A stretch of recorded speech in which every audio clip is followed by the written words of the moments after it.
Migrante, may kakampi ka. Programang magtataguyod, kikilala at magbibigay halaga sa mga babae, ina, asawa, kapatid at anak na nakipagsapalaran sa ibayong dagat sa adhikaing mapabuti ang kalagayan ng kanilang mga mahal sa buhay. Babaeng Migrante, may kakampi ka. Programang hatid ay makabuluhang pagsasabula, talakayan at impormasyon. Handog sa inyo ng kapisanan ng mga kamag-anak ng migranteng manggagawang Pilipino. Babaeng Migrante, may kakampi ka.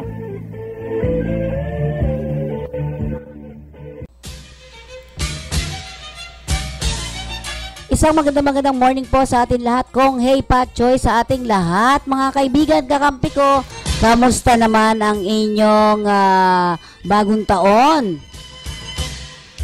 May mga pampaswerte na ba kayo? At syempre sa unang hirit natin ay nais natin pasalamatan na ang lahat ng ating mga taga-suporta dito sa ating programang Babaeng Migrante, may kakampi ka. At syempre thank you very much sa pag-ibig. Ganon din naman syempre ang ating social security system at ang ating PhilHealth.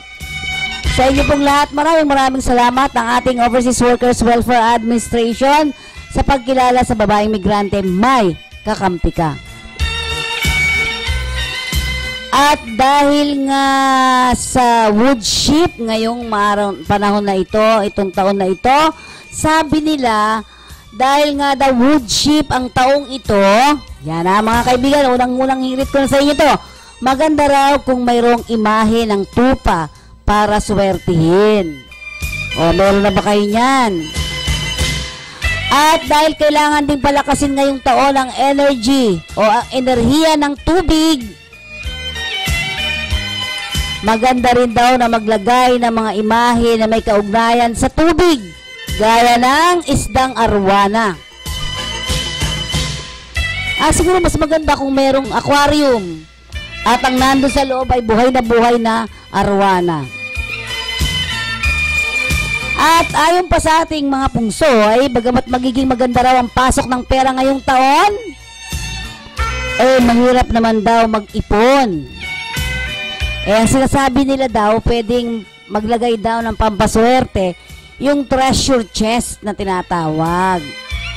Alam mo, parang baol. Diba? Yan, pwede kayong magkaroon ng image niyan o imahe. Bagamat maganda raw ang pasok ng pera ngayong taon, ulitin ko pero mahirap mag-ipon, abay, nasa atin yan. Pinakaswerteng direksyon ngayong 2015 ay ang Hilaga o North. So, dapat pumunta tayo ng Norte. At ang Timog Kanluran o ang Southwest. Sa direksyon na ito, magandang umanong ilagay ang pampaswerteng imahe.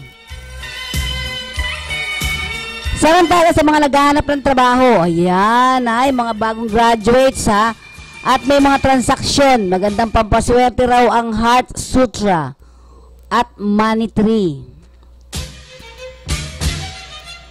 Upang maalis ang mga balakid, maganda raw na magkaroon ng mystic nuts. Maswerte din daw ang bracelet na ang bato ay natural crystal. Pero kapag meron ka ng natural crystal at may humiram sa'yo, ay huwag mo daw ipapahiram o ipapasuot sa iba. Dahil mawawala sa'yo ang buenas. At syempre lahat ng nasabi ko dito ay lagi natin tatandaan ang payo namin sa inyo. Huwag basta umasa sa swerte. Kailangan magsikap upang makamit ang mga pangarap.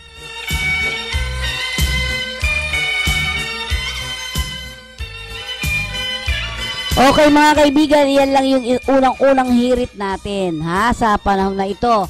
At ang wood ship ay alam niyo yung ship kasi mabait yan diba? Pero syempre nasa atin ang lahat-lahat ng sinasabi nga natin, nasa atin lahat ang mga kaswertihan. Tayo ang gumagawa ng swerte. At para sa ating mga OFWs, lagi po niyong tandaan na ang inyong kalusugan ang siyang puhunan ninyo sa pagtatrabaho sa ibayong dagat, kaya't dapat malusog ka. At paalala natin sa inyo lahat, mag-ingat kayo at dapat alam ninyo kung saan bansa kayo pupunta at ano ang dadatnan ninyong mga sakit meron dyan sa mga bansang inyong pupuntahan. Katulad ng H1N1, ang MERS-CoV, ang HIV/AIDS, ano pa ba ibang mga sakit-sakit. Lahat po ng mga sakit alamin ninyo dun sa mga bansang inyong pupuntahan para makapag-ingat tayo. Sa mga balik manggagawa, hinihikayat kayo ng POE na mag-online processing na po. Mas mainam na gumamit kayo ng internet kesa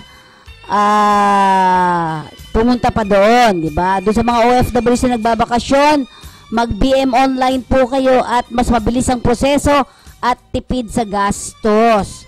Yan, mga pamasahe, pagkain, mag-BM online na lang kayo. Ang address ng BM Online sa internet ay bmonline.ph. Sa mga hindi kwalipikado, mga BM Online Processing, kagaya ng OFW na wala pa sa database ng POEA, maaari po kayo makipag-appointment o humingi ng appointment.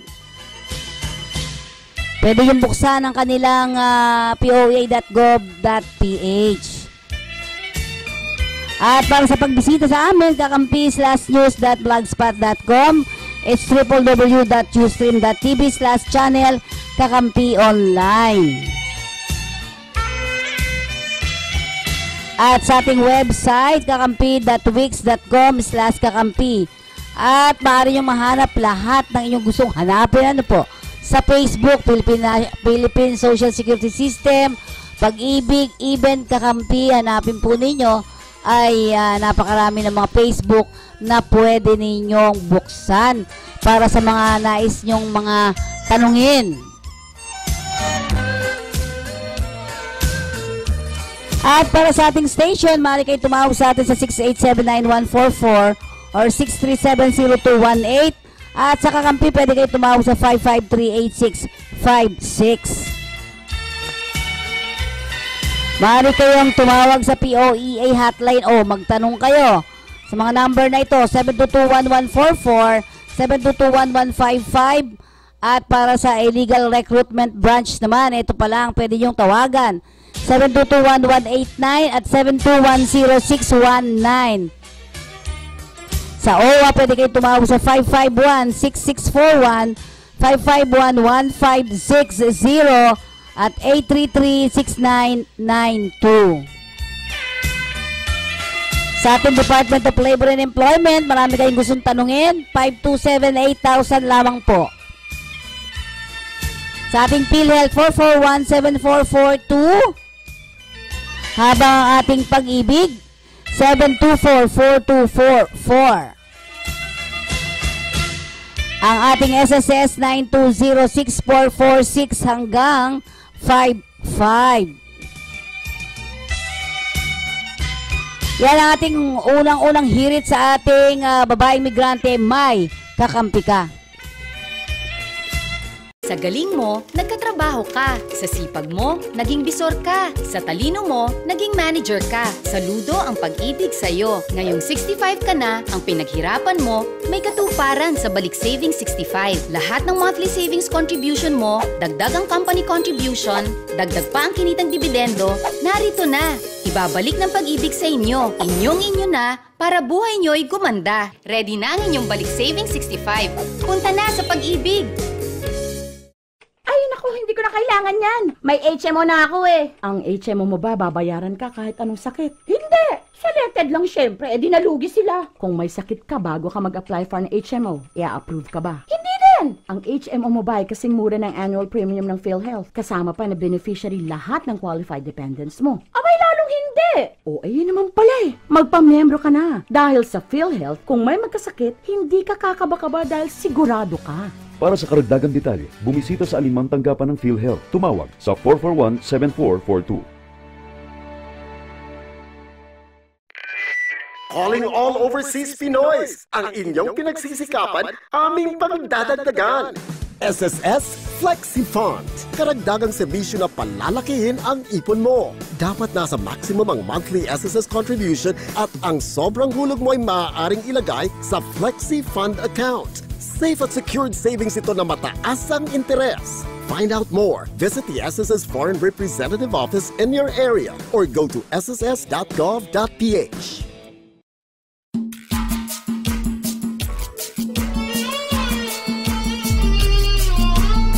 Back to our regular programming.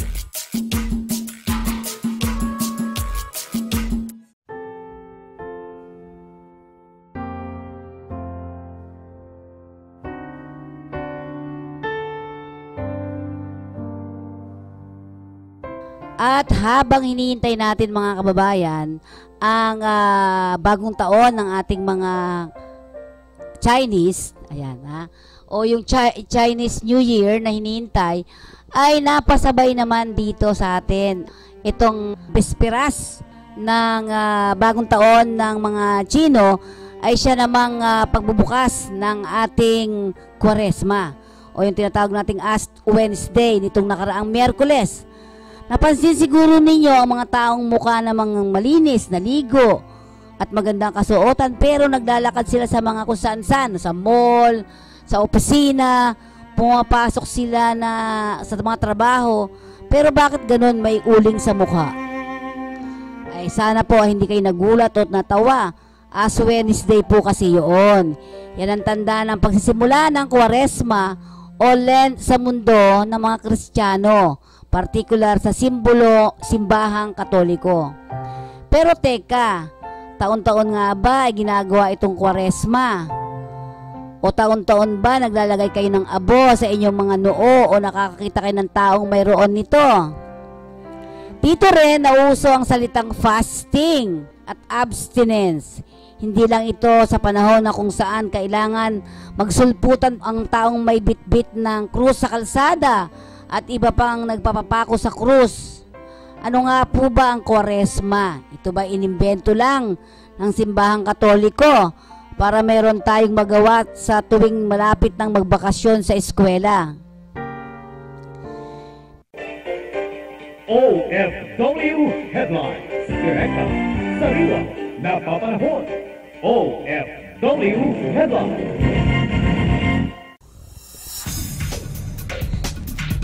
Nitong mga nakaraang linggo, ayaw nang lumabas sa bahay ang mga Pilipino sa Amerika matapos na magdamagang pag-ulan ng yelo.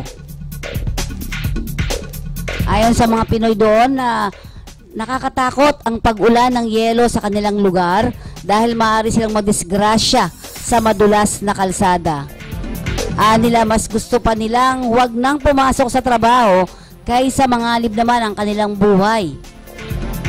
Kwento pa ng ilan kung papipiliin sila sa pagitan ng pag-ulan ng yelo at pag-ulan ng niebe, mas mabuti na umano ang pag-ulan ng niebe dahil kahit makapal ang niebe, maaari pa naman silang lumabas at makapagtrabaho. Samantalang bumagsak sa negative 10 degrees Fahrenheit o katumbas ng negative 12 degrees Celsius ang lamig sa naturang lugar. Naging alerto ang mga OFW sa Libya matapos sinimulan ng bansang Egypt ang pagganti laban sa Islamic State of Iraq and Syria militants na dumukot at pumatay sa ilang Egyptian Christian. Sinimulan ng Egyptian Air Force ang pag-atake sa Derna na isa sa mga pangunahing lugar ng mga milisya na naghahasik ng kaguluhan sa naturang bansa. Aniya, pinayuhan sila na iwasan muna ang lumabas sa kanilang mga tinitirhan kung wala namang mahalagang lakad. Samantala, patuloy ang pagmumonitor ng embahada sa pamumuno ng Charity Affairs Angelito Cruz. Patuloy din ang repatriation program ng embahada para sa mga OFWs na gusto nang bumalik ng bansa. Nabatid naman mga Pinoy workers na magtatapos na ang mga kontrata sa buwan ng Abril at ilan sa mga ito ang nagpahiwatik na o nagpahiwatig ng kagustuhan na makabalik na ng Pilipinas. Samantala, hanggang sa ngayon ay wala pang balita hinggil sa 3 Pinoy na dinukot ng mga rebelding Libyans mula sa Mabruk oil field.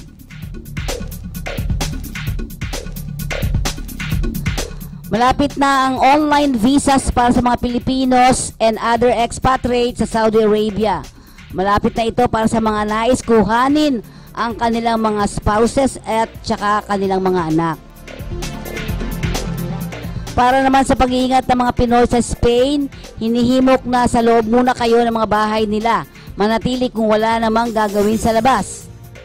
Dahil na rin sa mga panganib ng toxic orange galing sa Iguada chemical plants matapos na ito ay sumabog.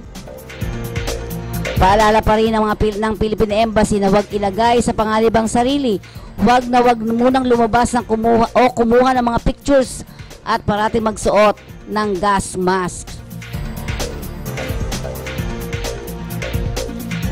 Samantala, ang Philippine government nitong nakaraan ay nagtaas na naman ng alert level 4 sa Yemen. Kaya't mandatory repatriation para sa mga Pilipinong naroroon. Ayon sa balita, tumitindi at lumalala ang political security situation sa naturang bansa. At dagdag pa ng embahada sa lahat ng Pinoy na naroroon na iwanan muna ang Yemen sa madaling panahon para na rin sa kanilang kaligtasan. Sa mga nangangailangan naman ng tulong para sa repatriation, ang pamahalaan ay magbibigay daw ng one-way airfare ticket o payment of immigration penalties, pero lahat ng ito ay subject to applicable procedures.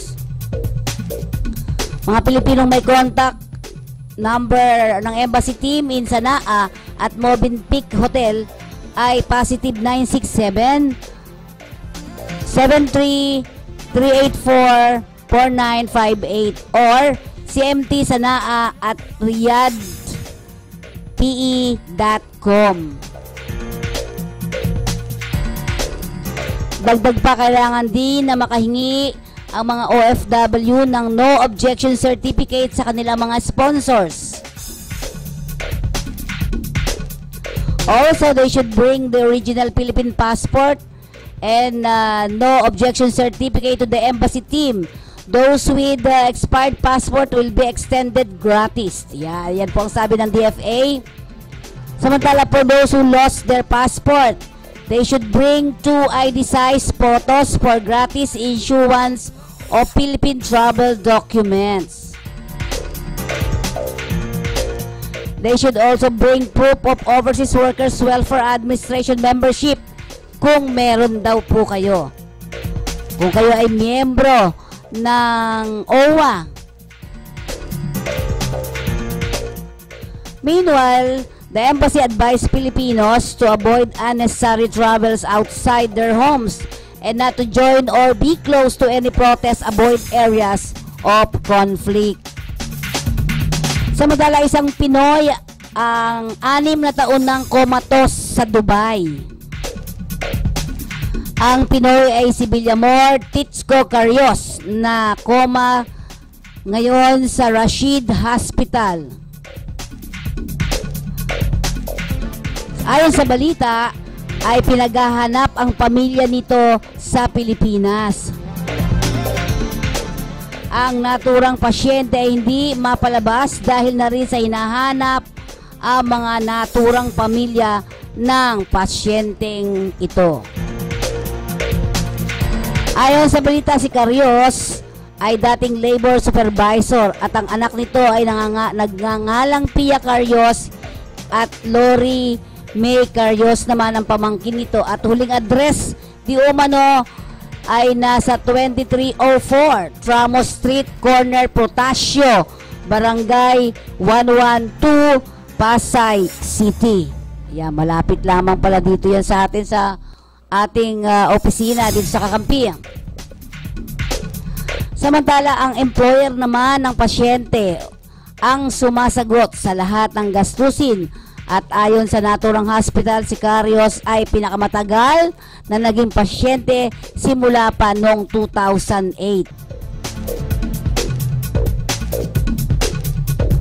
Samantala sa Riyadh, aabot sa 385 ang bilang ng mga namatay sa Middle East Respiratory Syndrome Coronavirus o MERS-CoV sa Saudi Arabia. Ayon sa Health Ministry ng Saudi Arabia, 2 katao pa ang naidagdag na namatay matapos mahawaan ng nakamamatay na sakit. Sinabi ng ministry na mula noong 2012 ay umabot na sa 902 ang naitalang kaso ng MERS-CoV, pero 490 dito ang naka-recover. Nitong Pebrero lamang, nasa 57 na katao na ang naitalang nahawaan ng naturang sakit. Samantala, ilang mga balita pa natin sa Hong Kong. Kahit 3 araw na bakasyon ang naibigay sa mga overseas Filipino workers sa Hong Kong dahil sa Chinese New Year, marami pa rin ang mga Pilipino ang piniling magtrabaho.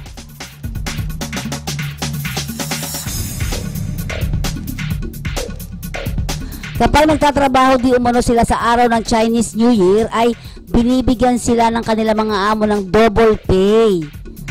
At maliban pa ron, meron silang red envelope na ibinibigay sa kanila ng mga bisita ng kanilang amo.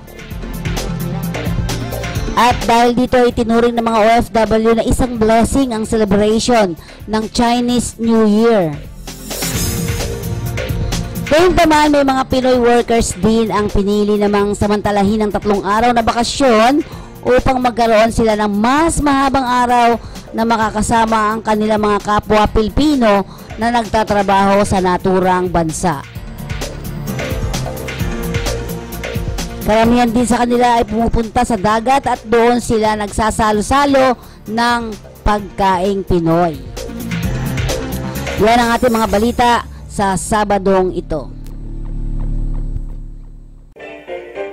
OFW Headlines. Direkta, sariwa, napapanahon. OFW Headlines. Mission Impossible.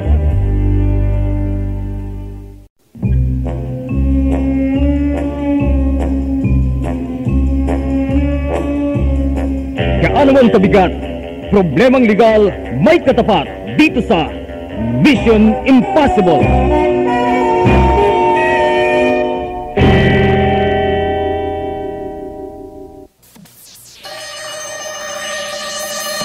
At ngayon mga kaibigan, nasa kabilang linya natin, walang iba kundi ang presidente ng LBS Recruitment Agency, walang iba kundi si Mr. Lito B. Soriano. Hello, magandang araw po, sir. Oy, magandang araw naman, kasi. Sir Lito, kamusta naman po ang ating ngayon issue regarding dun sa terminal fee na 550? Ay, ganun pa rin, napaka-aktibo ang mga OFW, mga NGO advocates, kasama na rin yung sa inyo, at kasama na rin ang LBS para ipaglaban yung karapatan ng OFW. At pumapasok tayo o umatin tayo sa lahat ng patawag ng Kongreso, Senado, at ang ating gobyerno sa lahat ng pagtuligsa o hearing tungkol sa unlawful na implementation ng collection of 550 sa mga ticket or sa mga OFW natin, lalo na yung mga nasa abroad. Okay. So sir, ngayon ay noong February, nag-start na uli sila na maningil? Right? Ay, nag-start na sila noong February 1 pa. Kaya nga, kung makita nyo yung mga press release ng Department of Labor, ng Office of the Vice President, yung buong Senado at saka yung Kongreso, eh, inaatasan si General Manager ng MIAA, Gerald Honrado, para itigil yung persahang pangungulekta ng 550 sa mga OFW natin. So sir, ito bang mga, yung bumibili ng online, yun ang mayroong bayad, 550? Tama. Well, ito yun. Yes, kapag wala, kung wala kang may pakita na overseas employment certificate dito sa Pilipinas, ay kailangan bayaran mo yung 550. So, sa mga nag-apply na dito pa sa Pilipinas, na hawak pa ng mga agency, ang ginagawa ng mga agency ay tatapusin muna yung processing sa PUA para makita, para ma-receive yung overseas employment certificate or OEC, para pag isi-secure na, kukuha na yung ticket, ay papakita ngayon yung proof of exemptions. Yun. Pero hindi ba yan matagal, sir, pagka ganyan? Well, dito medyo walang problema kasi bibilhin pa lang yung ticket. Ang problemang malaki ay yung mga nasa ibang bansa at saka yung bumibili ng OEC or overseas employment certificate dahil doon sa ibang bansa, yung mga airlines at mga travel agency or sa online, hindi naman recognize yung overseas employment certificate natin. Kaya mangyayari ngayon, automatic ngayon na babayaran na nung OFW or yung kanyang employer yung terminal fee na yan. Ngayon, ilan ba sila? Kasi ang sabi ng MIAA ay kukunti lang, mga 100 mahigit lang, 1,000. Eh, hindi ito yun dahil unang-una, ang sino-sino ba yung ang ticket ay binibili overseas. Okay. Tatlong antas yun. Una, yung mga napili ng mga employer na nandito pa sa Pilipinas. Kaya lang, ang ticket ay binibili doon sa abroad. Ibig sabihin yung employer mo sa Saudi or UAE, bibili na yung ticket tapos ipapadala sa agency bago ka mag-flight. So, dahil wala pang UEC, at hindi maski may UEC, hindi naman honor sa abroad, babayaran na ng employer yon. So, malaki yan.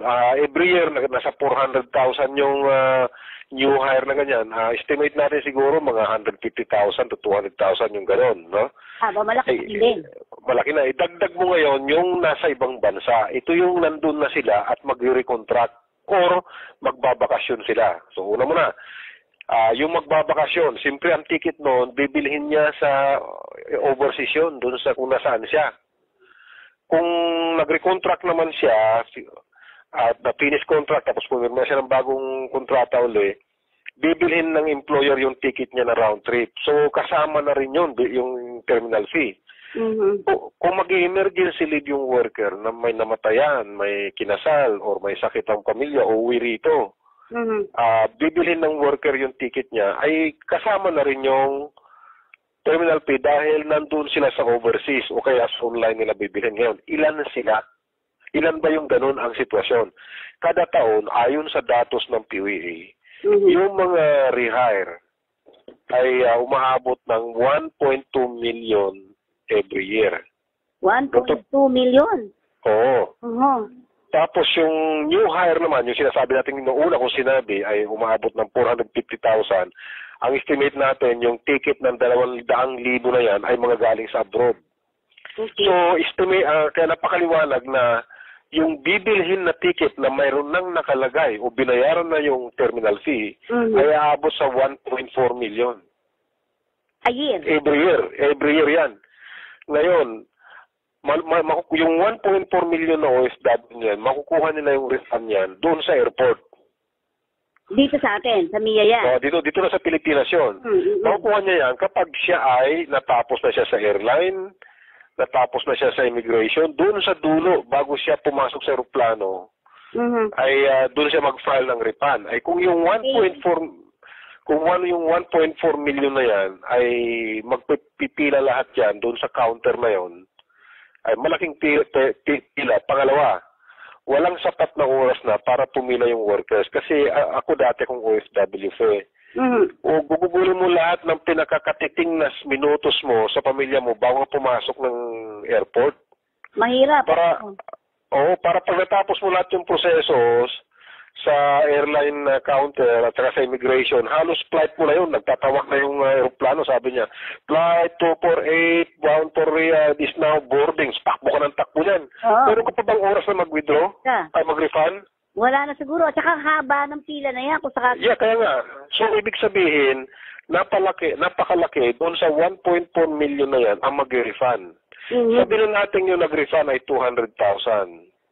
Sa isang taon. Mayroon pa rin 1.2 million na hindi nag-refund. That is about 600 million pesos na ngayon na hindi naman nila pera ay hawak ngayon ng MIEA. Sir, unang tanong ko, sir. Di ba ang purpose ng 550 is para ma-declag nga daw at mawala ng pila ang mga OFWs sa pagpasok sa airport, right? Yes. Oo. Pero anong nangyayari ngayon? Magagawa sila ng pila doon sa dulo. Ngayon, kasi siguro alam nila na hindi napipila yung worker kasi nag-aapura na siya na sumakay sa aeroplano dahil may iwan siya. Pangalawa, mga galit ibang pasahero. Bakit ba na-delay yung flight natin? Makakagulo ngayon sa buong airport dahil yung flight, kunwari, yung flight 500, alis ng alas 11 eksakto. Dahil yung mga ibang naka-check-in na, nakapila pa, mag-delay yung flight niya ng 20 minutes. Ay, ang gulo na ngayon. Crowded na nga yung airspace ng airport natin. Crowded pa yung doon sa loob ng airport. Naguluhan yun. Kaya nga. So sa pangalawa, kung hindi nakuha, halimbawa ako, hindi ko nakuha, ay ayoko nang kuhanin kasi ang haba ng pila, at ilang kaming gano'n na hindi kukuha, saan mapupunta ang pera? Kaya nga doon sa mga panawagan na kung nakita niyo yung mga karatulan ng mga OFW at kailang pamilya, ang nakalagay doon, no to corruption, no to 550. Kasi alam nila, magiging sanhiyan ng corruption kasi may perang hawak ang mga nasa airport authority na hindi naman sa kanila. Yun. So sir, ngayon ang issue natin, ang tanong natin, nasaan na bang level ngayon itong inyong mga advokasya na ginagawa? Ngayon, alam ko dahil busy yung coalition sa 550 na yan, sir, ano na bang update natin ngayon? Well, actually maganda yung nagawa ng coalition sa pamamagitan ng kanilang advokasya at saka aktibidad ay nakumbinsi at tulong-tulong ngayon yung buong halos 20 senador pumirma at tinatasan si Major na wag na ititigil yan. Yung Kongreso, ganun din. Yung office ni Vice President, sumulat na rin. Yung Committee on Labor ng Kongreso, maliban doon sa Committee on Overseas Workers Affairs, chaired by Nograles, Congressman Nograles, ay na rin, nag-aalboroto na, tabi itigil na yan. Pangalawa, yung office nung dating author nung batas na nag-exempt sa mga sa travel tax na yan, si Senator Herrera ay na rin na ibalik, itigil yan. So naging successful na naipaliwanag ng mga OFW yung kanilang karapatan na para yung daang matuwid na sundan yung batas ay mangyari dito sa administrasyon ni Pangulong Pinoy Aquino. So dahil sa batas. So sa batas lang tayo umano dahil meron ditong yung amended na 10002, ano po? Nakalagay doon na wala talagang babayaran ang ating mga naulit. Kasi nag-umpisa yan kasi, nag-umpisa yung panukala na yan o yung batas na yan na libre sila sa terminal fee at saka travel tax.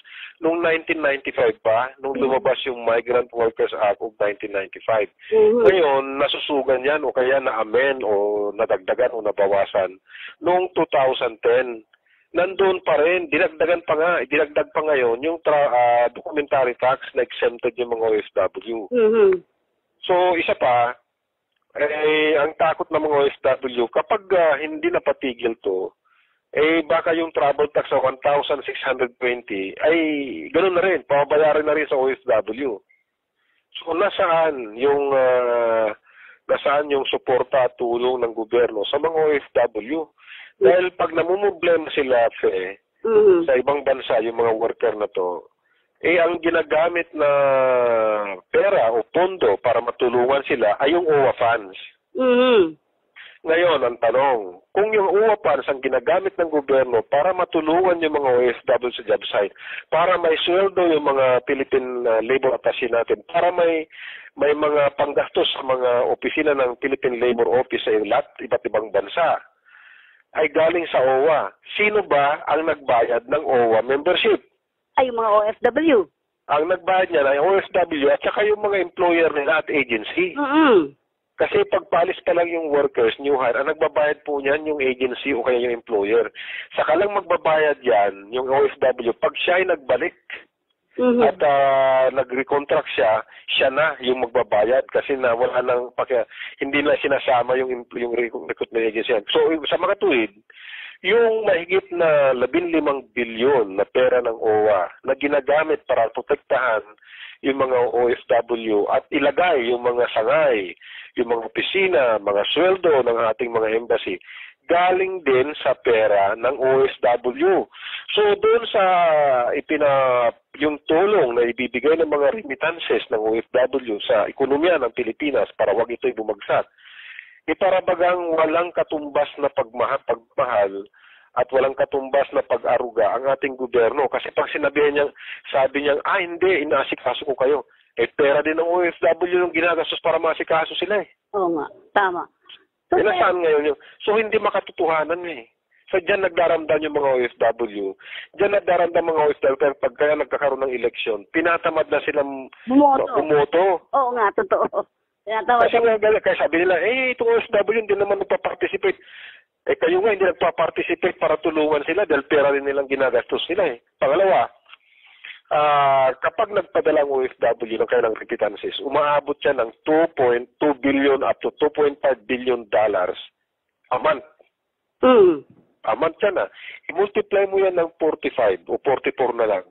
That's about 90 billion pesos every month ang pumapasok sa kaban ng sa bansa na pag inalis mo yan, ay magkukulas sa ekonomiya kasi yung 90 billion na yan ay pumupunta sa savings sa bangko, pumupunta yan pambili ng gatas, pambayad ng matrikula sa eskwelahan, pambayad ng rental ng bahay nila, parang ang laki ng umiikot na pera sa ekonomiya natin dahil nga sa perang galing sa OFW. So walang nakikita yung OFW na kaangkop na pagkalinga. Kaya hindi umalis kuminsan yung pagdaramdam nila eh. Parang mga sundalo itong OFW, ang tawag nga ni Congressman Roy Sinieres sa kanila eh. Economic warriors, parang mga SAP yan eh.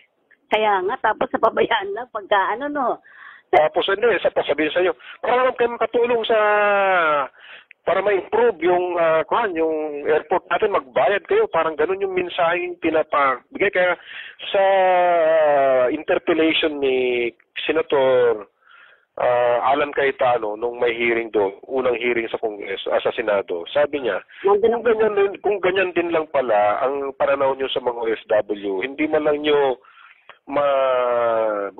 masundan itong itong mungkahi, pakiusap ng mga OFW at ng mga senador.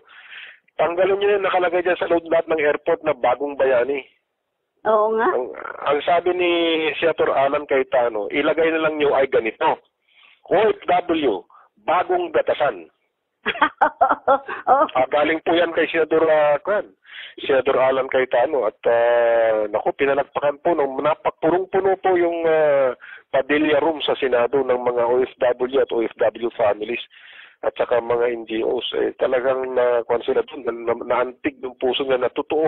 Ganun nga. Oo nga. Gatasan yung OFW. So sir, may isa lang ako katanungan, at ito'y tanong na marami. Saan naman nakuhang prinsipyo itong paglalagay ng NIA ng 550 terminal fee? Saan nila nakuha yan? Ang sabi nila, palagi lang inulit-ulit sa lahat ng forum yan, ay para daw magluwag. Dahil nagiging sanhi ata daw yung mga OFW sa confusion or crowding ng airport, Manila International Airport. Hindi po totoo yun dahil nagkaroon po ng ocular inspection ang Kongreso kasama na si Congressman Walden Delo at saka si Congressman Roy Sinieres kasama yung mga No to Coalition 550. Ang namili ng oras at araw ay ang MIA sa pangunan ni si General Manager Honrado. So pumunta sila doon. Napakaayos yung hanay ng OFW. Walang pila sa kanila. Dahil pagdating nila sa airport, pupunta sila sa POA assistance counter. Ang tawag doon ay LAC. Pagkatapos doon, nakatakan na yung papeles nila, diretsyo na nila sa airline counter. Pagkatapos doon, titignan ng airline counter kung mayroon silang OEC. Kapag may OEC, ibig sabihin, exempted sila ng terminal fee at saka yung tax. So pagkatapos, dire-diretso na sila eh. Walang congestion.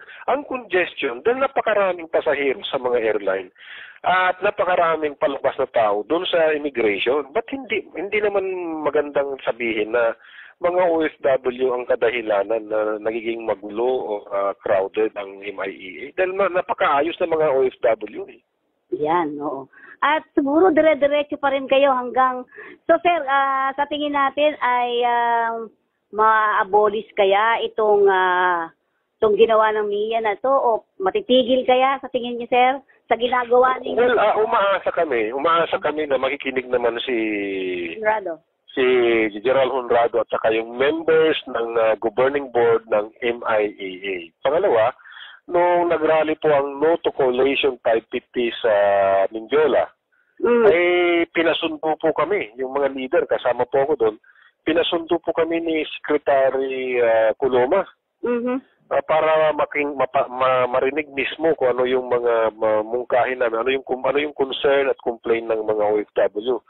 So nung kami sumakay doon sa sasakyan na pinadala sa akin para sunduin kami, at dumating kami doon sa opisina niya, nasa ibaba siya, nandun siya labas ng kalye, naghihintay sa amin. So nakita namin yung warmness ni Secretary Coloma para makinig hanggang doon sa loob ng opisina niya, pinakinggan lahat. At nagtaka nga siya, sabi niya, ang dole ay sinasabing hindi dapat kuliktahin sa OFW. Ang MIA, ang sinasabi dapat kuliktahin, ay hindi tama ito, magkaiba ang patakaran ng DOTC, MIA at saka ng dole. So dapat iisa lang ang boses ng gobyerno.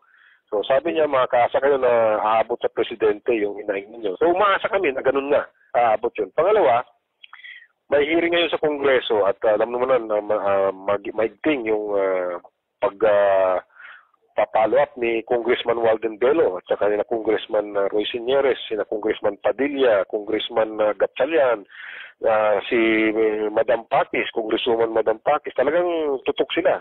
Yung buong committee na 60 para itigil yan. So, baka magbago para hindi na umabot sa ngayon umiikot sa Facebook ang tawag nila sa MIA ngayon. Hindi na Manila eh. Ano na? Ha? Ano na po? Pwede bang banggitin? Sige po. Ito hindi galing sa akin, galing sa mga OFW sa Middle East at saka sa Asia, sa mga Hong Kong, Singapore. Ang sinasabi na, pwede ho bang ipanukalan natin na palitan ang pangalan ng MIEA? Ang ilagay daw, Manhid International Airport Authority. Yan, diba? Maganda yan.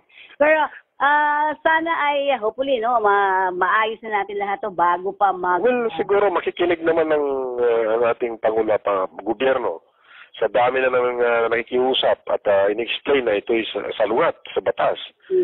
Baka naman magbago yung kaisipan nila. Baka sabihin, I'm just following orders. So siguro yung nag-order, baka itigil na. Hindi matigil yan. Pero sir, dahil nga sa naningil na sila nitong mga nakaraan, kung mababago yan, ano ang magiging consequence?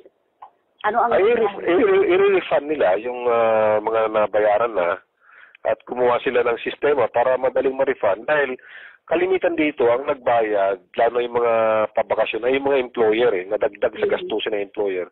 At sa rules natin, ang obligasyon lang ng mga employer ay yung ticket, hindi kasama yung mga additional cost na yan. So, anytime, sinasabi naman ng mga employer namin, nilalaban namin yun, huwag yung ibawas yan sa sweldo ng workers. Sa katagalan, pag nagtuloy-tuloy ito, ay babawas yan. Kasi, kunwari, isang malaking hospital, ang empleyado niya ay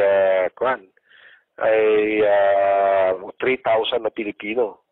Every year, 60 reals yun So, 3,000 times, malaki rin.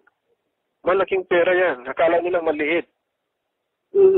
So, ang gagawin ng employer niyan, ibabawas yan sa mga worker. Ang mangyayari, magkukumpin yung worker na mayroong ginawa yung employer na salungat sa kailang karapatan. Kami maiipit yung worker sa agency, magkakaroon ng hidwaan. Diba? So, hindi tama yung sistema. Dahil mangyayari ngayon, pwede magtalo yung worker ngayon ng refund sa agency dahil yung ginawa ng employer parang ginawa ng agency. So, yan din ang kadahilanan. Kaya very active po yung LBS at saka yung PDAMANIX. Ito yung Federation ng mga recruitment agency. Nasalungatin to. Actually, nasa harapan kami na nangunguna. Isa kami sa mga nangunguna. na iwag ituloy ito dahil magiging kaso na naman ng hindi karapat-dapat na hidwaan. Yun. So, with that, thank you very much po, Sir Lito Soriano ng LBF. Thank you very much po. Maraming salamat po at magandang araw po sa ating lahat. Okay.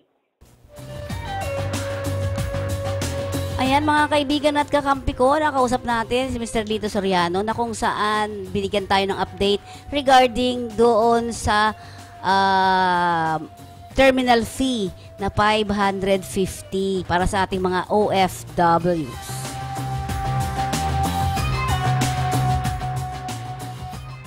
Okay, para sa ating Mission Impossible, nakausap natin ang taga-OWA na sa pamamagitan po ni Dr. Octavio, no? At dito pinag-usapan natin ang tungkol dito sa kanilang advisory number 3 na kung saan yung sa pagdadala ng gamot diyan sa Middle East, particular Saudi Arabia. Ating pakinggan si Dr. Octavio. Nasa kabilang linya po natin, walang iba kundi si Dr. Jose Tomas B. Octavio, ang OWA 4 PDOS Department. So, sir, meron kasing PDOS Advisory number 3 tayo, sir, regarding Saudi government guidelines in all allowing regulated drugs and substances for medical use. Sir, pwede natin explain sa ating mga kababayan kung ano nga ba ito? Ito po yung mga pupunta ho dun sa Saudi Arabia, baka may mga dating sakit na kailangan ng gamot, no? And ito yung mga gamot na baka classified ito na under narcotics o restricted, may mga restrictions po. So kailangan may naglabas po sila ng guideline kasi ito naman yung mga gamot na dinadala para sa para naman ho sa pasyente ito no? Okay? Para hindi ho magkalituan. So, kailangan ang gamot na to ay dadaan po sa Saudi na General Food and Drug Administration. So, dadaan pa doon? Yes. So, sir, halimbawa, kunyari lang ako, Dok, kung ako po ay magdadala, may prescription ako, kunyari. May prescription ako. So, kailangan ko pang ipakita yung aking prescription sa yung mga drugs na ito doon saan yung sinasabi, sir, Dok? Sa Saudi General Food and Drug Administration. Okay. Or its local branch kung saan silang usually nandun yan sa mga ports. Okay. So, sa detalye pang iba natin, Dok, ano pa ba yung mga nakita natin na kailangan i-submit pa sa kanila? Kasi ito po ay kailangan may may medical ito tinatawag natin medical abstract. Pero dapat ang medical ang abstract na ibibigay kailangan good for about 6 months. 6 months lang. Ibig sabihin hindi siya mag-expire, no? Kasi baka mamaya sabihin natin darating si worker July, no? Na-issue yung na-issue natin yung medical abstract December pa, no? So mangyayari expired na expired. So hindi ho pwede 'yon. Kailangan within the 6 months period. Yun. So sir, kung forever niya na iinumin yun, parang halimbawa, para maintenance na. May ka-clarify lang ho, pati yung prescription ho ng doktor kailangan within the period ng 6 months. Okay? Kasi may sila yung nakalagay ho rito, dalawa ho nakalagay naman pwedeng ito sa kumbaga or po ang nakalagay example yung nakalagay ho rito dapat nandun yung pag dinala nila yung medical abstract na yon or yung parang medical history kailangan nandun yung personal information ng pasyente, nandun yung diagnosis ng doktor, nandun yung treatment, kung gaano katagal ang treatment nitong panggagamot, Tapos nandun din ho yung pangalan ng gamot, yung scientific name, saka yung brand name, saka yung kung anong dose nito. Or, pwede ho sila magdala ng yung prescription ng doktor, nandun yung diagnosis, ano yung scientific name and brand name ng doktor, Tapos kung ano yung usage ng gamot, kung paano ito, anong dosage pala, saka kung gaano katagal ang pagbigay ng gamot na to. Saka kailangan may official dry seal ng hospital na yon kung saan galing yung doktor na yon. Kung ma-confirm na, sir, okay na, sige, lahat na. So, ano na mangyayari tapos? pag na-confer, di okay na, no? I-release nila yung allowed na sila magdala na gamot nila. Ano yung next mo na tanong? Kung matagal pa siya doon? Ano ba yun? Kunyari, 1 taon siya doon pala. Ha? Kung 1 taon pala siya doon, halimbawa, sir, 6 kung months 1 lang taon po pa yun. nag-expire yung niya, yung kunwari, medyo siya tatagal doon, no? Kailangan, tawag nito, kailangan, yung,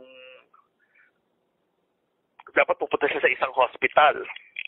Doon na sa Saudi yan. Oo, doon na sa Saudi. Oo. So, para ipabago. Oo, para ipabago. Dala niya rin yung yung medical, yung abstract or yung prescription niya. Okay. So, ito ba, sir, ay talagang kailangan, kumbaga parang, pag hindi nagawa, baka ma-discriminate yung tao, parang ganon? Yes. Kung hindi niya ginawa ito, mamaya pagkamala pa siya, nagdadala siya ng dangerous drugs. Iyon, oo. Kaya hindi naman nila, siyempre kailangan explain niya yun. Hindi, hindi naman ito, paano ito, gamot ko to, may sakit ako eh. Kasi minsan nakakaano rin ho, na mahihirapan nito yung ma-attend ng Hajj, no? Hindi ba, pang sandali lang naman yung punta nila doon. Kaso may sakit sila. Example, ang sakit nila, epilepsy, o siyempre may yung mga gamot na minsan dala nila, may may restrictions o yun, o kaya may narcotic content. Kaya yan ang reason na kailangan, i-report nila na ganito. Kaya hanapin nila kaagad yung Saudi General Food and Drug Administration. So, doon lang yon sa mga port kung saan mayroon man. Sa port, So, medyo kung wala sa port yun, kunwari napalanding sila, wala sa port, ang kasi nakalagay dito sa instruction, Saudi General Food and Drug Administration or its local branch, no? Kung wala ang branch ng Saudi General Food and Drug Administration, di kailangan alamin nila kung saan itong Saudi General Food and Drug Administration. So, gano'n. So, sir, kasi kayo, alam ko, tumagal din kayo sa Saudi Arabia. Usually, ano ba mga sakit ng ating mga kababayan? Tumagal ako doon. Well, wala ako na-encounter na nagkasakit na mula sa Pilipinas na pumunta doon sa Saudi, no? Usually, nung nandun na sa Saudi, no? Ang maraming, nakita kong sakit ng usual na ang mga Pinoy doon is, ang kadalasan ko nakita, one is mga cancer, no? No? Another is, yung madalas is psychosis. Psychosis. So, idulot din ba ito nung trabaho nila doon? Parang ganon? Hindi. Idulot ba sa trabaho nila? Oo. Hindi ko natin, walang unknown po ito kung anong cause na bakit sila nagka-psychosis o ano. Usually, mga ganito, may strong family history naman eh. Okay. Kasi may ibang nagsasabi dahil nga daw sa trabaho dyan, sa Middle East, lumayo sa pamilya, something like that. So talagang pwede siguro siya nag-trigger, pero usually mga ganito, meron na yan sa pamilya nila eh. In some form of meron na yan, nasalahin na nila. So yan mga kaibigan, hindi yan basta-basta pala. Parang ang sinasabi kasi nila, kasi trabaho po ako sa Saudi, etc. Parang lumabas yung Saudi ang nagdahilan na nag-ano sila. Hindi ko ganon. Yun. So, napakaganda yan. So, Doktor, may mga ilan ka bang gustong sabihin sa ating mga kababayan, lalo sa mga nasa Saudi Arabia? Nakikinig po kasi ngayon ang sampilang sa atin. Well, yung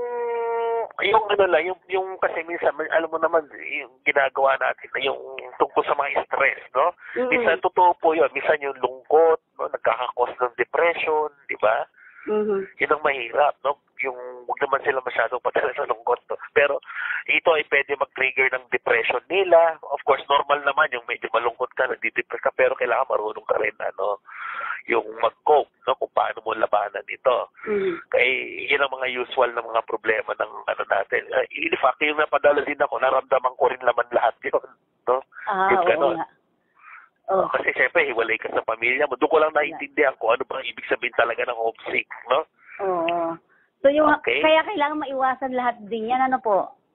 Dapat gumawa sila ng kanilang paraan kung paano nila kontrahin yun, yung kanilang depression, no? Pero pag hindi talaga kaya, then probably magpakonsulta na lang sila doon. So sir, mga ilang halimbawa, halimbawa ako, nakakaranas ako ng pagkakaroon ng homesick, gaano ba dapat katagal kung maramdaman yung mga ganong klase? Walang actually walang specific Depende ho sa tao Oo. Okay. Sa ang kwento nila daw, 3 to 6 months adjustment, no? Sabi nila. Hindi naman tayo sigurado diyan sa 3 to 6 months na yan, no? Pero usually, yan ang estimate daw nila. Pero wala tayong concrete kung ano. I think depende pa rin sa tao Okay. So, with that, thank you very much. Alam kong busy ka, Doc. Thank you very much sa pagpanayam na ito sa ating mga kababayan. Thank you very much from OWA po. Si Dr. Jose Tomas D. Octavio, ang OWA 4 PDOS Department. Thank you very much po, sir. Okay, sige, Fe. Ayan. So, malinaw po Medyo siguraduhin lang natin doon sa mga magdadala ng gamot. Dapat sigurado kayo na may proseso pong mangyayari kung kayo ay magdadala ng mga gamot dyan sa particular Saudi Arabia.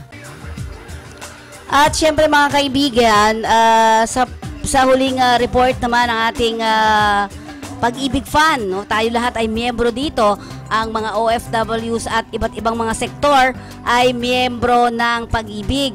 So sa pagre-report, unahin na muna natin ano nga ba ang mga ginawa o nangyaring ginawa ng Pag-ibig Fund para sa kanyang miyembro. At ipakinggan ang President and Chief Executive Officer, si Attorney Darlene Marie B. Berberabe.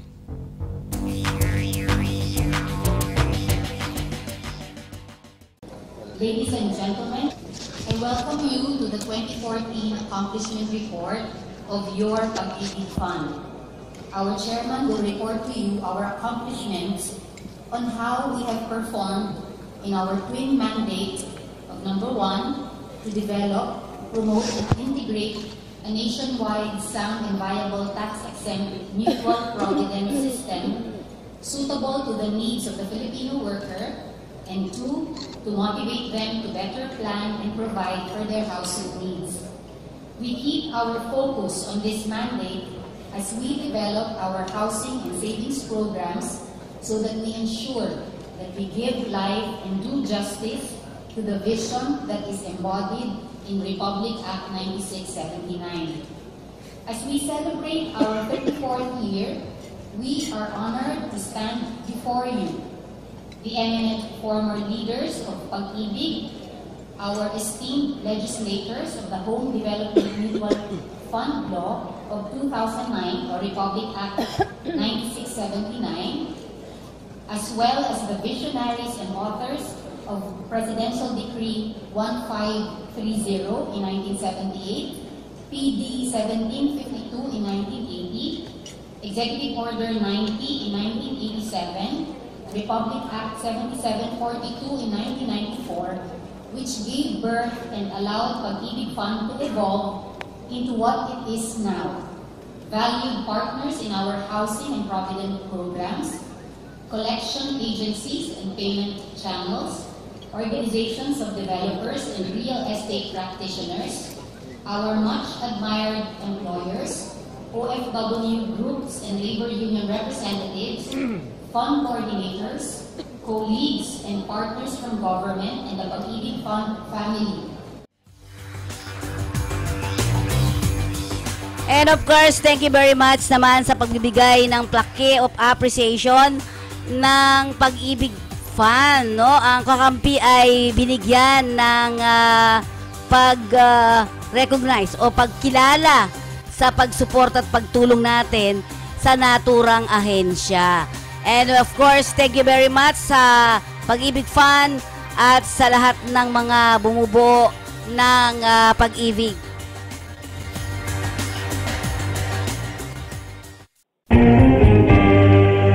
Mission accomplished!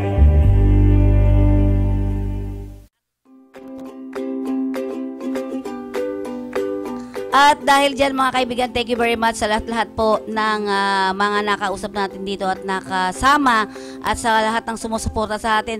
Magandang umaga po sa inyo lahat. Ito po yung lingkod Fe Nicodemus para sa babaeng migrante, may kakampi ka. Salamat po!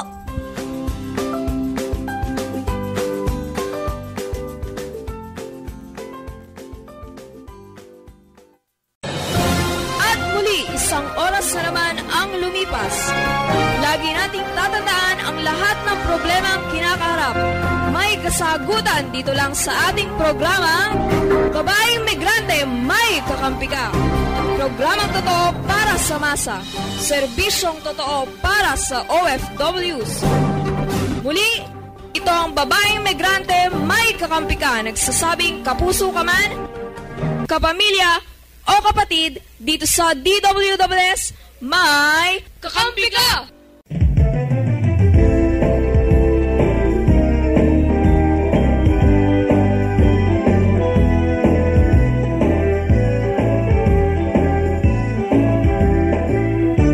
Inyong narinig ang isa na namang serbisyo totoo mula sa Babaeng Migrante, May Kakampi Ka. Maraming salamat po. Sa inyo, pag